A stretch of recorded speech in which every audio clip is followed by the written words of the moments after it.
အားလုံးပဲမင်္ဂလာပါ UK Match Day ရဲ့ Facebook နဲ့ YouTube Channel ကနေကြိုဆိုပါရစေ Champion ပေးသက်တဲ့အားလုံးမင်္ဂလာပါ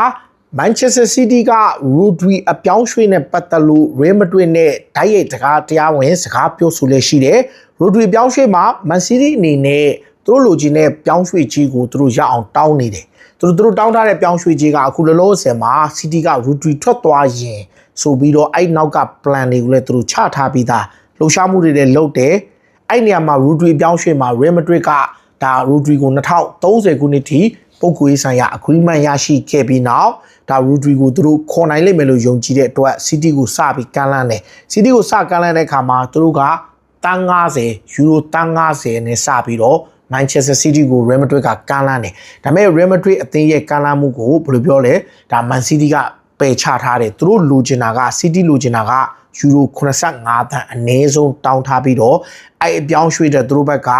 ဒါဘယ်လိုပြောမလဲစောင့်မျှော်နေစေဖြစ်တယ်ဆိုတော့ Real Madrid ကတန်း90လောက်နဲ့ရဖို့ကိုမျှော်လင့်တယ်ဒါပေမဲ့ Man City က85တန်းတကယ်လို့ Manchester City နဲ့ Real Madrid ကြားနှစ်ဖက်ကြားသဘောတူညီမှုရရှိသွားရင် Rodri အပြောင်းရွှေ့တာဖြစ်ခဲ့ရင် City ကသူတို့ရှီကိုရောက်လာနိုင်မဲ့သူက Buardi ဆိုတဲ့ chart လေးဖြစ်လိမ့်မယ်အဲ့ chart လေးက Manchester City အသင်းကိုရောက်လာနိုင်မဲ့ပထမဆုံးကစားမဖြစ်လာနိုင်မှုရှိတယ်ဆိုအဲ့ chart လေးကိုဒါအခုလောလောဆယ်မှာဒီဘယ်လိုပြောမလဲ Real Madrid ဒီ Manchester City ကခေါ်ယူနိုင်မယ်ဒါပေမဲ့ဒီ Buardi ရဲ့အပြောင်းရွှေ့နဲ့ပတ်သက်လို့ရှိရင်ယူရိုတန်း80နဲ့ယူရိုတန်း100ကြားရှိနိုင်တယ်ခက်တာက Rodri ရဲ့အပြောင်းရွှေ့ပေါ်မူတည်ပြီးတော့ဒီ chart ကဒီ2026နွေရာသီမှာတွေကရောက်မလား2029နွေရာသီမှာရောက်မလားဆိုတဲ့အချက်ဆိုတော့ City ကသူ့ကိုရှေ့ရာသီမှာခေါ်ယူဖို့အတွက်ဆွေးနွေးတာတကယ်လို့ Rodri အပြောင်းရွှေ့ဖြစ်သွားရင်ဒီနေ့နွေရာသီမှာပဲခေါ်ခြင်းတယ်ဒါပေမဲ့ပြဿနာကလီယာကအဲ့ဒါကိုလက်မခံဘူးငါတို့တစ်နှစ်တော့အနည်းဆုံးပြန်ပေးပါပြန်ပေးမှရောင်းမယ်ဆိုတော့အဲ့ဒါကို City ကညှိမရဖြစ်နေတယ်ညှိတော့ညှိနေတော့ဒါပေမဲ့ဒီပြောင်းရွှေ့ကတကယ်လို့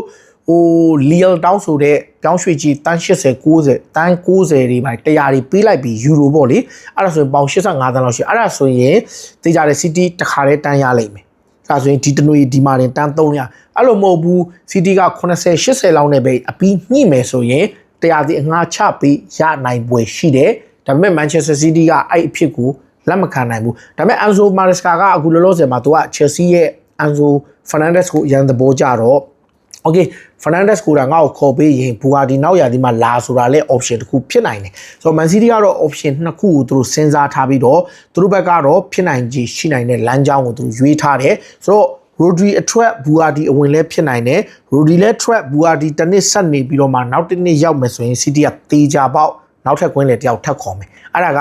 Enzo Fernandez ဖြစ်ဖို့များတယ်ဒါကလည်း Chelsea ရောက်မဲ့ကြီးကို City ပေးခဲ့မယ်ဆိုရင် City ကဟိုတလုံးတော့ဆိုရင် Daily Mail နဲ့ Telegraph report ဆိုရင်တန်း200လောက်ထိတောင်သုံးမယ်အတန်း200ဆိုရင်ကျွန်တော်တို့ပြောတဲ့ပြောင်းရွှေ့ကြီးဖြစ်တယ်ဒါပေမဲ့အဲ့ဒါတွေအားလုံးအတွက် City ကအခုလောလောဆယ်မှာတော့လှုပ်ရှားနေစေဖြစ်တယ်ဒီနေရာမှာ Manchester City ကအခု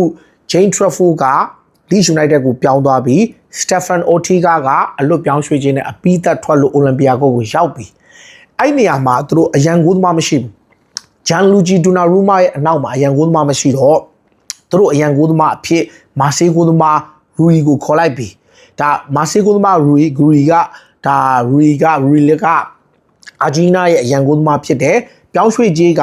City က2တန်းပေးထားတယ်မာဆေးက 3.5 တန်းပေးတယ်ဒါပေမဲ့ဒီပြောင်းရွှေ့က personal agreement အကုန်လုံးတည်ကြသွားပြီပြောင်းရွှေ့ကြီး 2.5 တန်းနဲ့3တန်း2တန်းနဲ့ 3.5 တန်းကြားပဲချထားတယ်အဲ့ပြောင်းရွှေ့ကမကြမီဖြစ်မယ်ဆိုတော့ City ကဟို Gianluigi Donnarumma ရဲ့အရန်အဖြစ် Argentina ရဲ့အရန်ကိုသမား Rulli ကိုဒါသူတို့ခေါ်ယူနိုင်မယ်မာဆေးကနေခေါ်ယူနိုင်မယ်ပြီးရင် Rodri ထွက်ရင် Buardi အပြောင်းရွှေ့ကိစ္စပြီးရင် City က right back position အတွက်ကြည့်နေတယ်သူတို့ target ထားတဲ့ Pedro Porro တက်တန်းတိုးသွားတယ်နောက် Michael Coyote တက်တန်းတိုးသွားတယ်ဆိုတော့ Gusto ကိုသူတို့လိုချင်ပေမဲ့ဒါ Chelsea ကတန်း80ဆိုတော့သူတို့နည်းနည်း intending ဖြစ်နေတာ Gusto ကိုသူတို့အနည်းဆုံးဟွာလောက်နဲ့ဒါ City က90လောက်နဲ့တော့စိတ်ဝင်စားတယ်ဒါပေမဲ့ right back တယောက်လောက်ခေါ်မယ်အခု Man City ရဲ့နောက်ခံလူဂျွန်ဆုံးကအပြီးသက်ပြောင်းသွားပြီသူကအခု Inter Milan နဲ့2နှစ်စာချုပ်လိုက်ပြီဆိုတော့ Manchester City ရှီကကျွန်တော်တို့ထပ်ပြီးတွေ့မရနိုင်တာက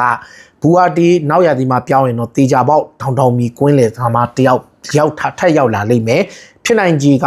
Enzo Fernandez ဒါပေမဲ့ Chelsea တောင်းတဲ့ကြီးကို City ပေးခဲ့ရင်မပေးခဲ့ရင်တော့အခြား alternative option တခုကိုသူတို့ရှာကောင်းရှာနိုင်လို့ Buardi ကိုတခါတည်းလဲခေါ်နိုင်ပွဲရှိပါတယ်အားလုံးကျေးဇူးတင်ပါတယ်